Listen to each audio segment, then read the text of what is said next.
You like rocks? So, caves. If you've ever been in the cave in the real world, you'll probably have seen, well, nothing. Statistically, caves are pretty dark, but you especially wouldn't have seen much life. Besides some bats at the entrance, most caves are relatively uninhabited. Yet if you go into the caves in Pokémon, you'll be stumbling over Geodudes, and Zubats, and Whismers, and Parasises. You get my point. Today I want to explore why Pokémon caves have such vibrant ecosystems, and in what ways they differ from the scarce few real-life cave ecosystems that we know about. First though, we have to cover some basics. Oh, and if you like this video and want to see more stuff like it, comment something nice, please. I like reading nice things about me, and also subscribe and stuff. Okay, back to Chapter 1. Where cave come from? Oh, I hope I don't make any geologists mad with this one. Okay, so caves are usually formed because something eats away at rock. This is almost always water, but caves can also come in the form of lava tubes, where lava flows through some rocks and the outside of the lava flow hardens, and when the lava gone, you get tubes made of lava. Lava tubes. Water also has a few unique ways to make caves. It can just slowly eat away at soluble rock like limestone over a long time. Or it can be ocean waves digging into the coastline. Even the meltwater under a glacier can create caves. Although these ones usually don't last very long because glaciers are pretty heavy. Water really likes to eat rocks. Chapter 2. Why cave not have animal in it? Yeah, so caves kinda suck to live in. Living things need energy like sunlight or hydrothermal vents or Labubu Dubai chocolate. Oh wait, that's real. And without these things, there can't really be any primary producers like plants or plankton that then serve as the foundation for a food web. However, some cave do have animal in it.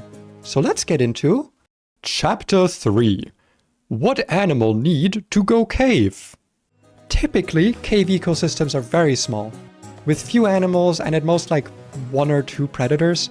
This is because all the energy has to be carried in from the outside. So any functioning cave ecosystems need something like bats that will poop all over the ground, and maybe some water where fish and salamanders can live. Although most cave ecosystems mostly have creatures in them that tend to still venture outside, it's not very common for any animal to be entirely adapted to cave life.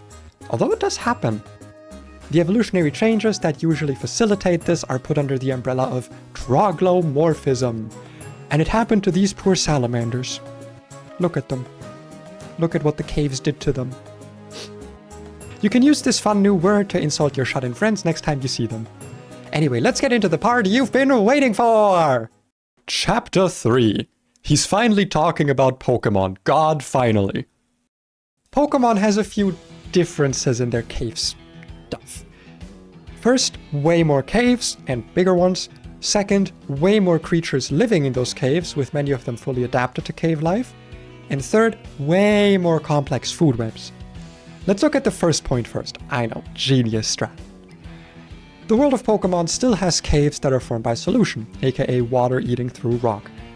But those narrow tunnels tend to then be expanded by the activity of Pokémon. It turns out many Pokémon eat rocks. We can probably call them lithophages or lithivores or something. If you put a Pokémon like Aron in a small cave, it'll start digging and eating away at the rocks to find the ores it wants to eat. Kind of like how worms dig through soil to find organic matter. This makes sure even the smallest tunnel will turn into a big cave. Speaking of tunnels, there's also a lot of Pokémon whose whole deal is digging tunnels.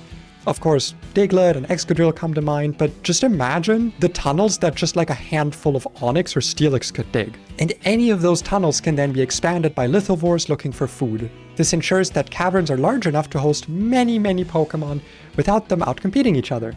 This leads us to look at the second point. More space and more varied environments means more ecological niches for more Pokémon. Think of this like how it is with trees. You all probably saw this image before, where it shows similar animals adapted to live on slightly different heights of the tree canopy. It's the same here. With the caves so big and varied, some Pokémon can adapt to just sheltering in caves, like Druddigon. Some can adapt to mainly living at the entrance, like Swoobat or Zubat. Some can adapt to living deep within, like Steelix or Sableye, etc. and so forth, and some such, and more of those words that exist to indicate more stuff happening. And that third thing has already kind of been answered. The food web is so complex because of all the niches Pokemon can fill. However, the most important factor is that all of those Pokemon have access to energy. The fact that the world of Pokemon has primary producers, creatures that can turn inorganic matter into organic matter, who eat rocks, makes all of this possible. By having Pokemon like Geodude and Aeron at the bottom of the food chain, they can be hunted by other Pokemon like Mawile, and those can be hunted by Garchomp. And the stuff those predators don't eat can be decomposed and eaten by Paras. It really is the main thing that allows these cool areas to exist the way they do. And that's the end of the video.